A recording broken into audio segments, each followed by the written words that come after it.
Chapter 5. Olav sailed home down the Oslo fjord one morning with a fresh northerly breeze. It was a day of blue sky and sparkling sunshine, and the fjord lay dark, flecked with white foam. Every tree on the wooded slopes of the shore was bright and glorious. The wind tore the first yellow leaves from the tops of the birches. The surf creamed white over every skerry and around every islet with its yellow, sun-scorched grass among grey rocks. Olav thought the very spray that sprinkled him felt good and homely, different from the empty sea. Once more he sat steering his own boat. Long enough had he been away from all that was his. All was well at Hestviken, said Arnketil. Olav called to Eirik forward, who had stood up and was about to fall over the thwart as the boat dipped into the trough of a wave.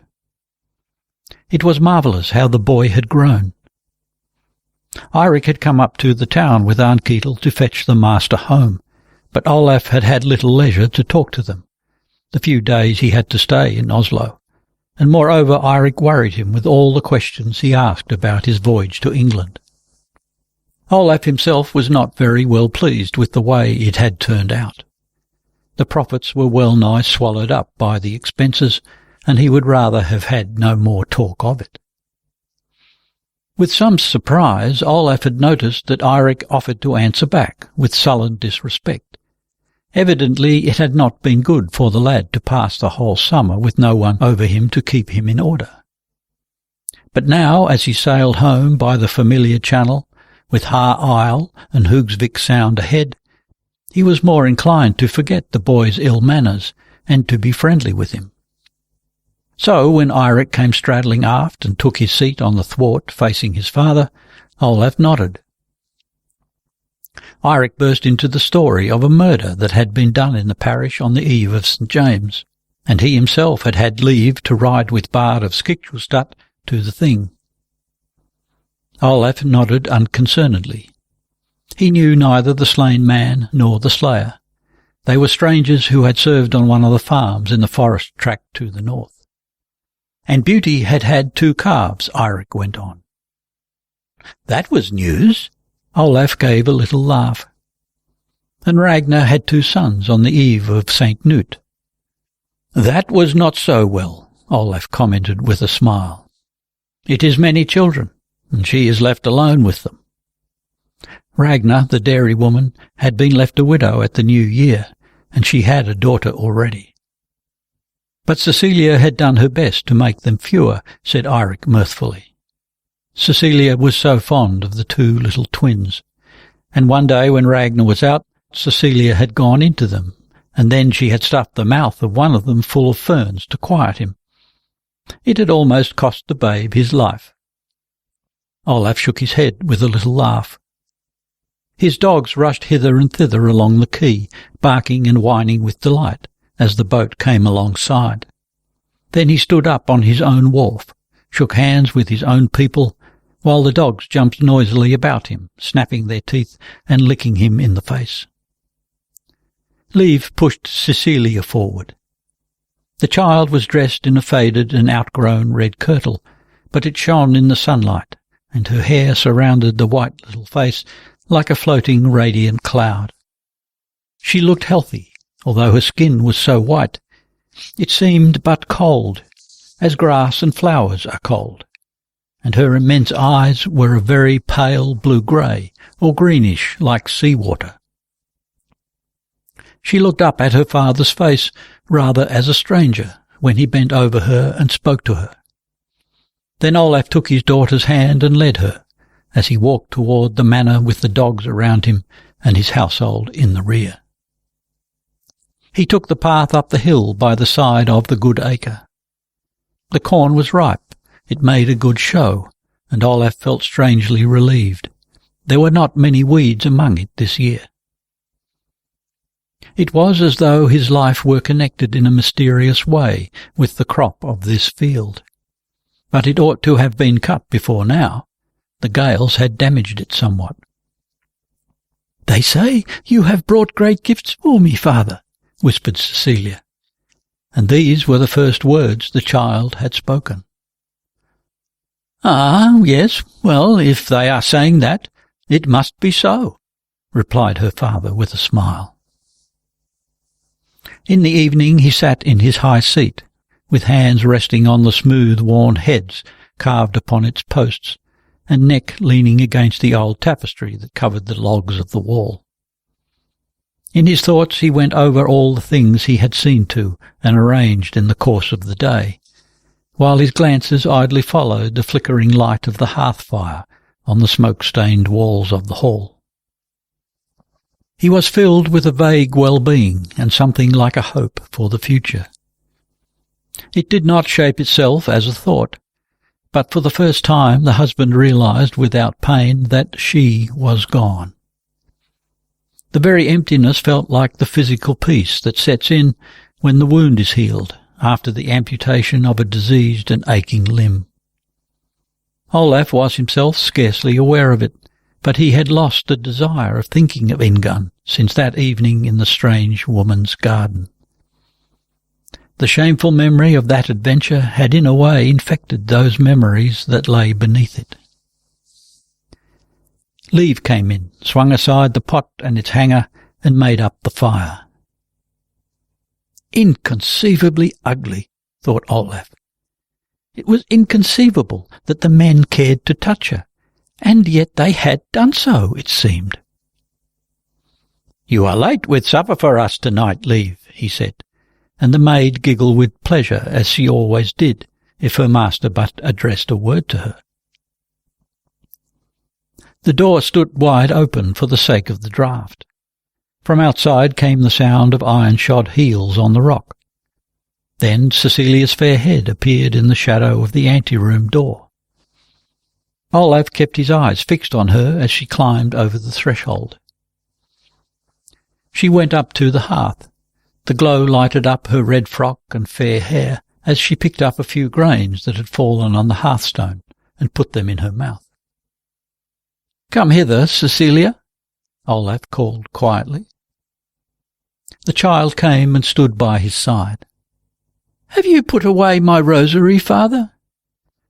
"I have done so." Olaf reached out for her, trying to take her on his knee, but she slipped away from him back to the fire. The groats were bubbling and popping in the steaming pot. Olaf looked forward to a meal of porridge and ale, hot food he had not tasted since he left home. He took a turn in the yard before going to bed. The wind had dropped toward night. The fjord sighed back and forth in the shoal water under the hill. It was dark outside, and the stars twinkled brightly. Not unlikely there would be rime frost toward morning. Olaf walked up to the cattle sheds. There was a muffled beating against the stable wall. He waited outside for a moment, then opened the door and went in. He went up to Ran the mare and spoke a few words to her, taking deep breaths of the warm, acrid smell of the stable. Up behind the barn he paused again, listening to the faint autumnal murmur of the stream down in the valley, and looking at the stars which blazed over the top of the black wooded ridge.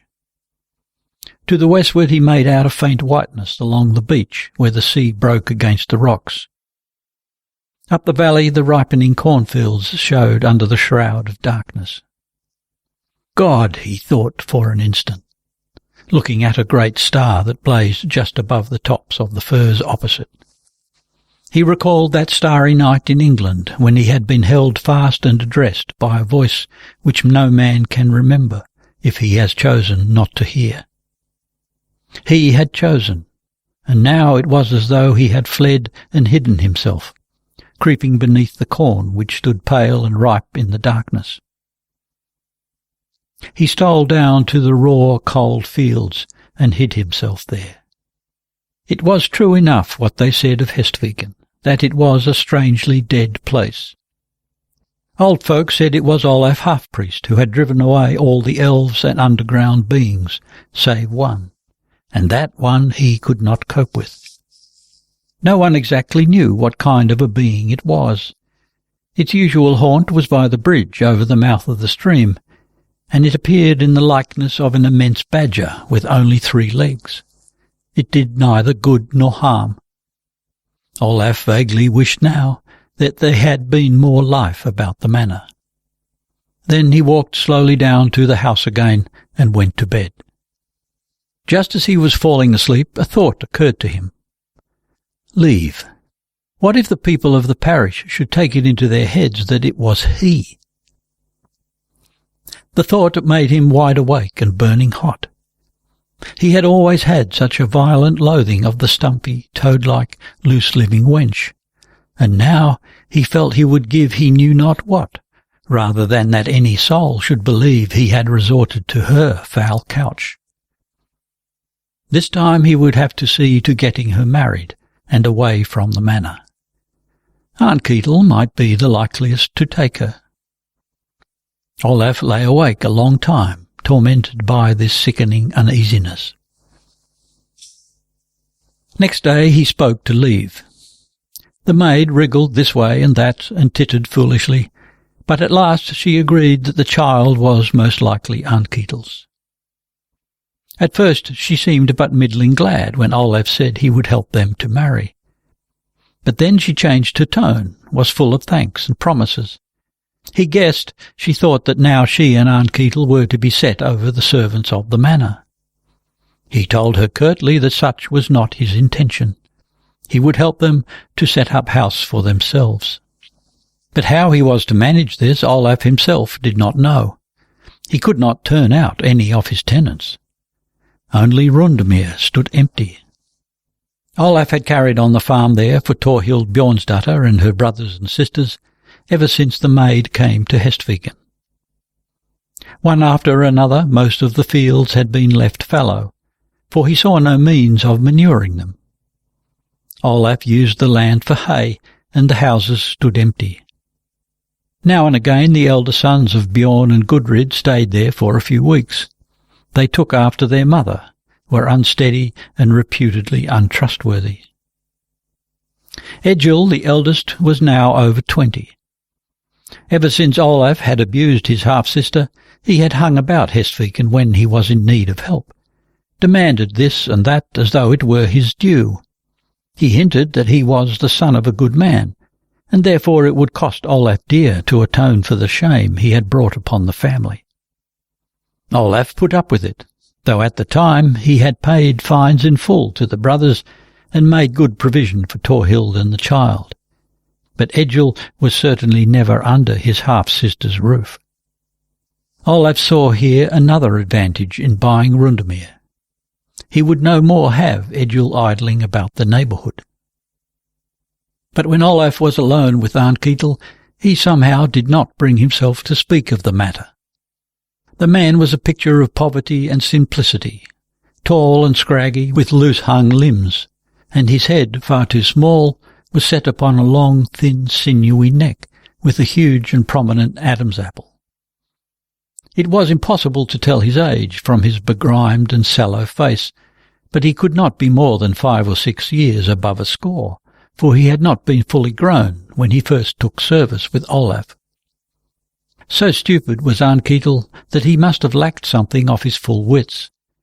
Nevertheless, he was, in his way, a useful workman, and he had always served Olaf faithfully, until he had taken up with this Liv. For she taught him both lying and pilfering. Although the girl was scarcely more than half-witted herself, she was remarkably cunning in such things. So Olaf thought it was a pity of the poor body, and said nothing to him about his marriage. But a day or two later Olaf came in to supper, tired and wet, and Liv was bearing round the bowls of food. Since she had taken on herself the duties of mistress, the table was seldom set up. Eirik had seated himself a long way down the bench by the side of Aunt Ketel. There was some joke that amused those two, so that they had to keep their eyes fixed on the cups they held in their laps. Even then they spurted with sudden laughter now and again. Olaf glanced angrily at them once or twice. At last the fun was too much for Eirik. He fell forward and the porridge spurted from nose and mouth with his bursts of laughter. Then Aunt Ketel could not contain himself either. He laughed, swallowed a mouthful the wrong way, coughed and laughed again, so that the tears ran down his cheeks. And then Eirik laughed quite uncontrollably. Olav turned around sharply. At that, Eirik jumped up and darted from the room, roaring with laughter, while Arnketil dropped his porridge bowl on the floor and let himself go, and Liv stood sniggering foolishly, without even knowing what this unseemly merriment was about. After supper, Olav took Arnketil outside and told him his intentions about the marriage with Liv. Arnketil answered compliantly and seemed well pleased. Again, Olav felt pity for him. God alone knew what sort of house this pair would keep at Rundemere. But they would have to make the best of it now. Help they could be given, if they needed it. At night, Olav lay pondering whether he should let them stay at the manor after all. But then he thought, no. Liv had managed the house wretchedly enough while she was alone. If these two were to stay here with their children, a cow or two, goats and sheep, it would make far too much trouble, for he could not send away Ragnar and her 3 children. She was an honest woman, widow of an upright man, and she brought luck with the cattle, so it seemed. In the afternoon of the next day, Olav took the lightest skiff and rowed across the fjord. It was a longer walk over the hills than he remembered. Now and again he halted, uncertain whether he was on the right path. But he would not ask his way. The day was calm with a heavy leaden sky, but now the eye of the sun pierced the clouds, lighting up the dark green firs and giving a strange richness to the colours of the birch groves against the thick grey air. The yellow leaves of the aspens rustled gently. Their foliage was already much thinned up here on the high ground, and the path was brightened by fallen leaves. A raw breath rose from the ground under the trees, as always in autumn, even when it was dry. At last Olav recognised where he was. Beyond a great bog with tufts of red heather and white bog cotton around its pools lay the farm to which Auken had belonged. Through an opening in the forest he came to a gate, and saw the yellow timbers of the newly built houses standing on a rocky piece of ground, with small fields below, in which the corn stood in stooks. The path ran by the edge of the cornfield, past some great heaps of stones.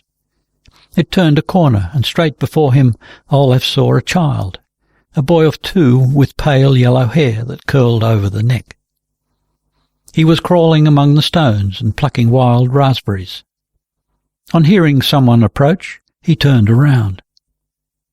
The boy had been thrust into a pair of leather hose, which were far too big for him, so that the thongs were crossed over and under his shoulders, and his homespun shirt hung out before and behind, looking ridiculous. But in spite of that, he was a singularly handsome child. Olav stood still, and the boy looked up at him, till his berry-stained face puckered with coming tears. Olav looked about him, and now he caught sight of Thorhild. She raised her head among the yellow corn in the field. She looked this way, then put down her sickle, took off the coif that had slipped down about her neck, and bound it tightly over her hair. She was dressed as Olav had always been used to seeing her when she was at work, in a grey homespun shift reaching to the ankles and held in at the waist with a woven belt. Her bare feet were thrust into rough shoes. She looked neither younger nor older than she had seemed in all the years Olav had known her, but as she came toward him with sickle in hand, he thought her handsome, so strong and stalwart and upright was her gait. They greeted one another in silence.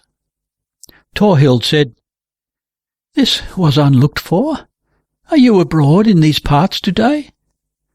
"Yes, I had business over here." Thorhild laid the sickle on a stone, bent over the boy and lifted him up in her arms.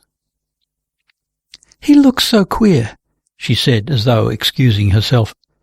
"But we are so thick with snakes up here. I dare not let him go barefoot." Together they walked toward the houses. On entering the living room, Thorhild bade him sit down. "Maybe you are thirsty?" She fetched a bowl of ale with a head of froth on it and drank to him. "I am brewing now for Michaelmas." As he sat there, Olaf recognized the faint and delicate scent of withered garlands, which Thorhild had always been used to hang up indoors in summer to keep away vermin. Meanwhile, Thorhild had passed behind the foot of the bed. She slipped a green kirtle over her working dress and put on the belt with copper mounts which she wore on the minor holidays. Then she sat down to dress the boy, asking the while after the folk at Hestviken, how Eirik and Cecilia were thriving, and what was the state of the crops. Olaf replied that he had been out of the country this summer. "Ah, yes, so I have heard. You have been on a long voyage, too. And it was to be expected that you should wish to see something of the world now you are a free man." Thorhild set food before her guest, and while he ate she stood aside with the boy on her arm. Olaf could not help saying as he looked around, "He is big for his age, this boy. Is he 2 winters old?" "Folks say he is big." The mother bent her head and stroked her cheek against the child's. But now the boy began to kick and struggle. He wanted to get down, and she put him on the floor. He went up to the strange man and stood for a moment looking at him. But then he remembered something more important, stumped away to a corner, and sat down to play with a toy. Olaf bade Thorhild be seated. "There is something I wanted to speak to you about." She took the dish of food and set it aside. Then she sat down on the edge of the hearth facing him, looking down with her hands in her lap as she listened to Olaf's proposal. "As to this I must consult with my brothers," she answered when Olaf had finished. "It is so that you may rightly look to me to meet your wishes in this matter. You may look for that with all of us, Olaf, if it be wise of you to lodge such folk as Anki and Leif in a cabin so near to your house." "I thought that myself." "You mean they are somewhat uncertain? But from year's end to year's end it will not be more but that I can bear the loss without being brought to beggary. And I can see no other way to deal with them."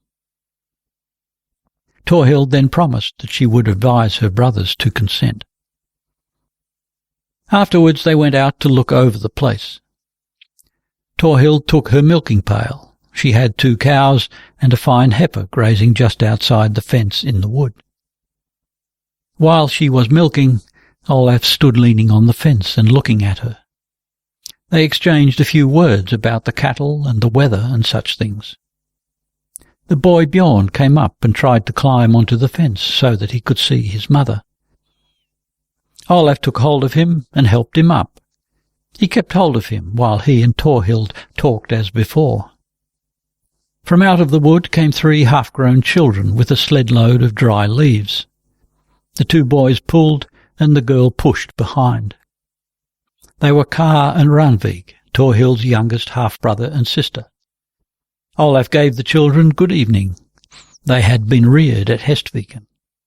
The third was a tall, thin, fair-skinned boy with lank hair and a long, low chin. He had a foolish look, but Thorhild said he was very useful to her. "He is my foreman, Ketil. He had been found by the cross on the highway north of here 14 years before, as a newborn child, and the old people who took him in for the love of God were now dead.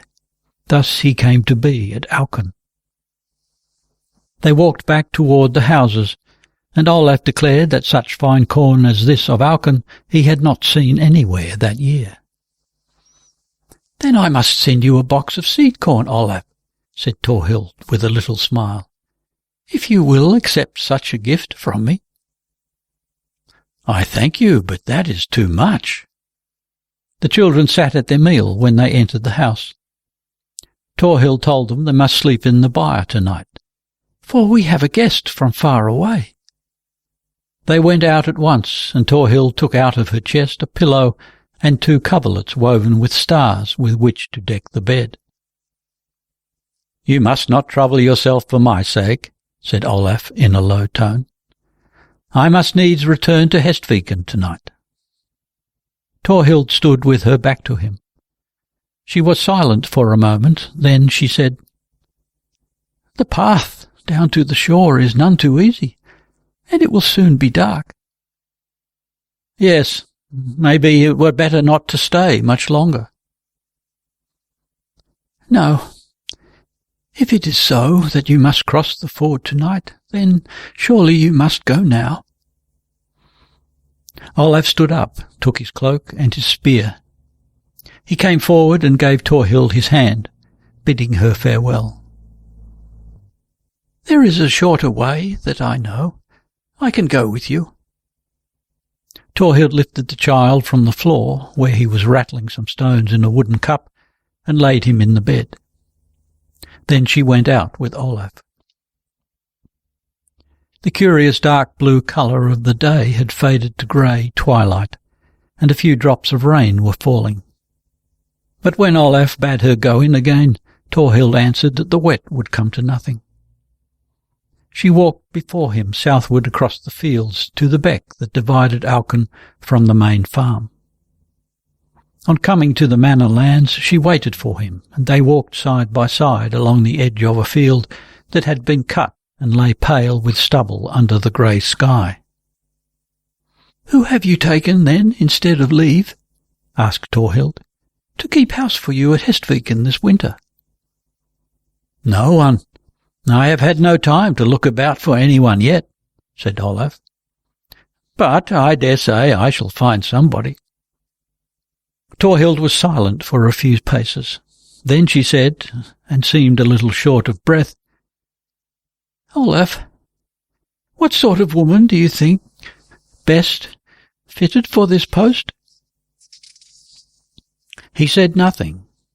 Then she repeated more plainly, "Who do you think would be most zealous for your welfare and serve you to the best of her powers, more faithfully than all other women?" Olaf replied hoarsely, "I know that, as you well know." They walked on in silence. Then he said, "But you see it well enough too. It would scarce be long before I will not ask you to return to such a dishonourable lot." Thorhild said in a low voice, "I would gladly accept such a lot, with you, Olaf." Again they walked a little way in silence. Then Olaf said with warmth, "No, no, I will not have you suffer more ills for my sake than I have already put upon you. And you are best off here at Aukun, you and the boy.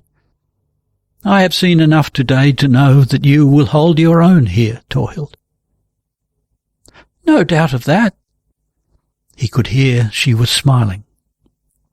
"I am not ungrateful, Olaf, but I don't know.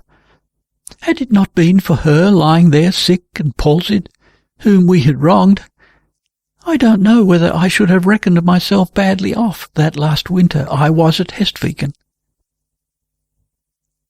Olaf shook his head. A moment later they came to a gate at the brow of the wood. "From here you cannot go wrong," said Thorhild. "By this path it is much easier to find your way to your boat than by the path you came."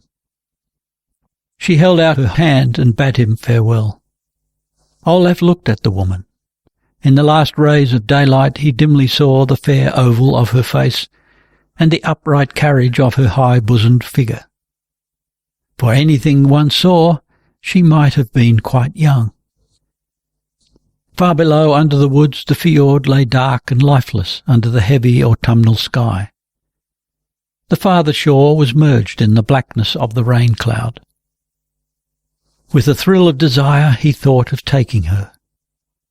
Within the forest the fallen leaves showed up against the dark, rounded cushions of the heather. Up at the house the hearth would be glowing cosily, the boy lying asleep. The thought of his homeward journey filled him with repugnance. He knew that she was waiting as she stood there. Then he quietly bade her farewell, turned and went rapidly down the hill. From time to time he stopped and was lost in thought on his way through the woods. It was quite dark when he came to the shore. He found the place where his boat was drawn up on the beach, was about to push it into the water, but paused, leaning against the boat, gazing into the night and listening. Olav could not tell what had prompted him to leave Thorhild, but he had had no choice. It was raining, he noticed all at once. He had not known when it began, but now there was a hiss of raindrops in the water of the fjord, a dripping and rustling in the foliage behind him. As he stood there in the darkness, letting himself be soaked by the autumn rain, he felt to the roots of his being that he was bound to live alone, just as firmly as if he had bound himself by a monastic vow. Only that it seemed as though his own will had had nothing to do with it. It was to be so, whether he would or would not. His life had now become like a journey in a trackless wilderness. He saw neither path nor trail, and he had to find his way alone. He got the boat out. The scraping of the keel over the sand and the little hollow sounds as he put out the oars roused him. The rain still poured down. Now and again he looked over his shoulder at the other black coast to see that he was not drifting too far down. Thorhild. He felt his heart contract at the thought of her. But it was a shame, the station to which her father had brought his daughter. If only Bjorn Egilson had not played away all his possessions, then married that Gudrid, begotten all those children, to grow up as servants and vagabonds. As he rode, Olav worked himself up into indignation against Bjorn, who had left his daughter in such a case. From her birth and ancestry, Thorhild had had a right to look for a good and honourable marriage. Olav was half aware of a reversal of his own standpoint. When faced by a misfortune, he had never before tried to shuffle out of his share of the blame. He had never before been afraid to bear his own part, and more, if a weaker sought to lay his burden on his shoulders. Now he was himself seeking someone to whom he could transfer the blame for wrongs of his own doing.